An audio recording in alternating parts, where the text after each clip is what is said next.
Hello everyone, welcome to CLAT prep. जैसा कि आप सभी को पता है, हम डेली न्यूज़ एनालिसिस करते हैं, फैक्चुअल एनालिसिस करते हैं और उसके साथ साथ 20 क्वेश्चंस की प्रैक्टिस भी करते हैं।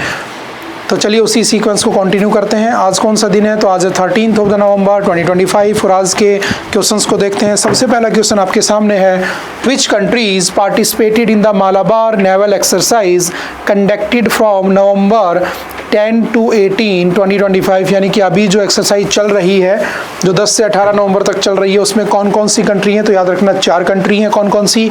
Option number A, that is India, USA, Japan and Australia.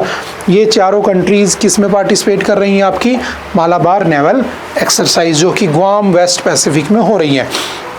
Cricket will return to the Olympics after how many years at the 2028 Los Angeles games? तो कितने साल बाद क्रिकेट वापस आने वाला है? तो याद रखना लगभग 128 ईयर्स, 128 साल बाद जो क्रिकेट है उसको दोबारा से लॉस एंजल्स में होने वाले ओलंपिक गेम्स में ऐड किया गया है और उसमें याद रखना T20 फॉर्मेट खेला जाएगा, ये भी ध्यान रखना। In which format will cricket be played at the 2028 Los Angeles Olympics? याद रखना भारत 2036 2036 के ओलंपिक्स को होस्ट करने का भी प्लान कर रहा है। भारत 2030 में होने वाले कॉमनवेल्थ गेम्स को अहमदाबाद में होस्ट करेगा, ये भी कंफर्म हो चुका है। ठीक है, तो ऑप्शन नंबर डी यानी कि T20 इसका राइट आंसर हो जाएगा। ये तो हमने अभी पढ़ भी लिया था। How many cheetahs did Botswana donate to India under the project Cheetah in November 2025? तो बोत्सवाना ने कितने चीता भारत को गिफ्ट किए हैं? तो याद रखना 8 चीता गिफ्ट किए हैं। और हमारे यहाँ पर जो प्रोजेक्ट चीता है, याद रखना चीता गायब कब हो गए थे? तो चीता गायब हो गए थे आपके 1952 में, चीता एक्सटिंक्ट हो गए थे। उसके बाद हम 2023 में कहाँ से लेकर आए थे? नामीबिया से और साउथ अफ्रीका से। टोटल 20 चीता लेकर आए थे और अब हमें 8 चीता और गिफ्ट में मिल गए हैं। ठीक है, तो सिंपल वन लाइनर में उसको याद रखना है एनवायरमेंट वाली न्यूज़ में। Where was the Bharat Sri Lanka Sanskrit Mahotsav 2025 organised? कहाँ पर हुआ है भारत और श्रीलंका का संस्कृत महोत्सव? तो याद रखना option number D, that is Colombo Sri Lanka. Colombo Sri Lanka में इसे होस्ट किया गया है। Where is India's first 3 megawatt-hour vanadium redox flow battery system installed? याद रखना अभी तक आपने लिथियम आयन बैटरी के बारे में सुना होगा, अब उससे भी एडवांस एक vanadium redox flow battery system आ चुका है, जिसकी 3 मेगावाट जो कैपेसिटी का जो प्रोजेक्ट है वो कहाँ पर इंस्टॉल कर दिया गया है? तो याद रखना greater Noida. Option number A is the right answer. Simple one liner में याद रखना। ये ई व्हीकल्स का एक एडवांस फेज भी हो सकता है ना। Which state has become the first in India to implement the amended Bharat net scheme? तो भारत नेट स्कीम को किसने अमेंड किया? तो याद रखना पंजाब ने उसे अमेंड कर दिया है, ताकि पंजाब, देखो क्या किया उसने, पंजाब का हर वो गांव जो बॉर्डर से कनेक्टेड है उसके ऊपर पूरी निगरानी रखी जाएगी और उसको नेट से अच्छे से जोड़ दिया जाएगा, कैमराज वगैरह लगा दिए जाएंगे ताकि प्रॉपर मॉनिटरिंग की जा सके किसी भी तरह की इलीगल एंट्रेंस को रोकने के लिए, समझ गए, टेररिस्ट एक्टिविटीज को प्रिवेंट करने के लिए। तो Punjab is the right answer.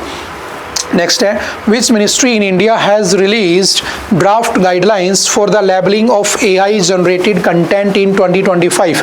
तो कौन सी मिनिस्ट्री है जो इसके लिए रिस्पॉन्सिबल है? तो याद रखना जो इसके लिए काम कर रही है, तो हमने पढ़ा भी था कि कुछ रेगुलेशंस होने चाहिए, एआई का मिसयूज हो रहा है, वाटर मार्क्स या कुछ मार्किंग होनी चाहिए उस कंटेंट के अंदर। तो option number B, that is ministry of electronics and information technology, MEITY is the right answer. According to India's proposed AI labeling rules 2025, AI generated content should be marked with which of the following? तो याद रखना या तो digital watermark होना चाहिए या फिर text label होना चाहिए, ताकि पता रहे कि कौन सा कंटेंट असली है, कौन सा AI जनरेटेड है। The AI labeling initiative in India aligns closely with which of the following global frameworks? तो हमने एडिटोरियल भी डिस्कस किया था इसका, किससे अलाइन कर रहा है? तो यूरोपियन यूनियन के जो AI रूल्स हैं उनके साथ। तो option number A, that is EU artificial intelligence act, उससे हम अलाइन करते हुए इन रूल्स को सेट करने की कोशिश कर रहे हैं। नेक्स्ट है, which Indian state received the GI tag for its famous Majuli mask? तो मजूली मास्क के लिए कौन से स्टेट के उसको GI टैग मिला है? तो याद रखना option number A, that is Assam. ठीक है, Assam is the right answer. हमने GI टैग वाला एक एडिटोरियल भी पढ़ा था जिसमें GI टैग का जो रजिस्ट्रेशन फीस है उसको 5000 से रिड्यूस करके कितना कर दिया गया है? 1000 कर दिया गया है। ठीक है, चलते हैं आगे। Which of the following statements about GI tags in India is correct, कौन सा सही है? तो देखो, GI tags are issued by the ministry of culture, गलत बात है, ठीक है, कॉमर्स, ठीक है। GI tags are valid indefinitely, नहीं, 10 साल के लिए मिलते हैं। GI tags are granted for 10 years and can be renewed, ये सही है, ठीक है। सिर्फ एग्रीकल्चर, ये भी गलत है, तो option number C is the right answer, सिर्फ सी ही इसका राइट आंसर होगा, हमने एडिटोरियल भी पढ़ा था। What is the target year set by the government of India to eliminate TB? जो आपका ट्यूबरकुलोसिस है उसको एलिमिनेट करने के लिए टारगेट ईयर कौन सा है? तो 2025। और WHO का टारगेट ईयर कौन सा है? तो याद रखना, वर्ल्ड हेल्थ ऑर्गेनाइजेशन का 2030 है। हम इससे 5 साल पहले इसे एलिमिनेट करने का टारगेट लेकर चल रहे हैं। The Nikshay Mitra initiative is a part of India's TB elimination mission was launched, किस लिए आया था? तो निक्षय क्या है? क्षय, हिंदी में क्या देते हैं? TB को क्षय रोग है ना, तो उसको ठीक करना है, तो ये आया था सिर्फ इसलिए to involve community and corporate support for TB patient और लोकल कम्युनिटी की हेल्प लेकर हमें क्या करना है? TB को एलिमिनेट कर देना है, उसके लिए आया है। What is the main diagnostic test recommended under the NTEP for the early detection of the TB cases in India? तो क्या कहते हैं उसे? हमने एडिटोरियल में अच्छे से डिस्कस भी किया था, हम उसे CB नॉट कहते हैं। Option number C is the right answer, CB NAAT is the diagnosis test for the early detection of multi drug resistance TB, जिसे हम MDR TB भी कह देते हैं। द TB मुक्त पंचायत इनिशिएटिव, देखो TB मुक्त पंचायत क्या है? देखो TB निक्षय मित्र क्या थे कि वो बताएंगे किसी को TB है तो उन्हें पैसा वैसा जो भी वो है मिल जाता है, ठीक है, या अवार्ड मिल जाता है। इनिशिएटिव है तो मतलब ग्रामीण लेवल पर, रूरल इलाकों के अंदर, ठीक है, क्या किया गया? TB मुक्त पंचायत बना दी गई कि ग्राम पंचायत में हर ग्राम पंचायत अपनी पंचायत को क्या करे? TB फ्री कर दे, ठीक है। अगर किसी को है तो उसे हॉस्पिटल पहुंचाए और उसे इलाज कराने में हेल्प करे। तो क्या है? It empower local self government to make village TB फ्री। Option number A is the right answer.